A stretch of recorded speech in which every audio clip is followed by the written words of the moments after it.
থেকে একটি প্রতিবাদ মিছিল এবং মিছিল হয়েছে 7 নং আগে ইউনিয়ন বিএনপি এবং অঙ্গ সহযোগী সংগঠনের সকল নেতৃবৃন্দর পক্ষ থেকে। সংগ্রামী সাথী বন্ধুরা, আপনারা জানেন পূর্বদলা 5 আল্লাহ দাবি তালুকদার সাহেব তিনি দানের কাণ্ডারি।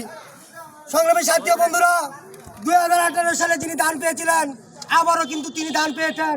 সারা পূর্বদলার বাসী মানুষ কিন্তু খুশি এবং ভোটাররাও খুশি। আপনারা জানেন সংগ্রামী সাথী বন্ধুরা, বাংলাদেশে নিষিদ্ধ একটি সংগঠন আছে ছাত্রলীগ, যারা এই অবহত এবং একটি মল মিলে তারা একটি করতেছে, তারা ষড়যন্ত্র করতেছে। ষড়যন্ত্র করে লিপ্ত হয়ে গেলে লাভ হবে না। আমি বলতে চাই নিষিদ্ধ ছাত্রলীগকে, তোমাদের মা কিন্তু হিন্দুস্তানে চলে গেছে। থাকতে চাও যে ভালোভাবে সুশৃঙ্খলভাবে থাকবা। আমরা কিন্তু ধৈর্যের বাঁধ ভেঙে দিতে দেবো না।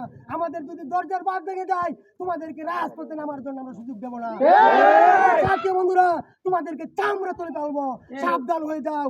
ছাত্রলীগ, যুবলীগ এবং আওয়ামী লীগকে বলতে চাই, অনেক সময় আছে, আরো অনেক সময়, আরো কিছু সময় যাক। তোমরা এখনই পাগল হয়ে লাভ নাই। তোমরা কি বলো 13 তারিখে বাংলাদেশে কিচ্ছু হবে না।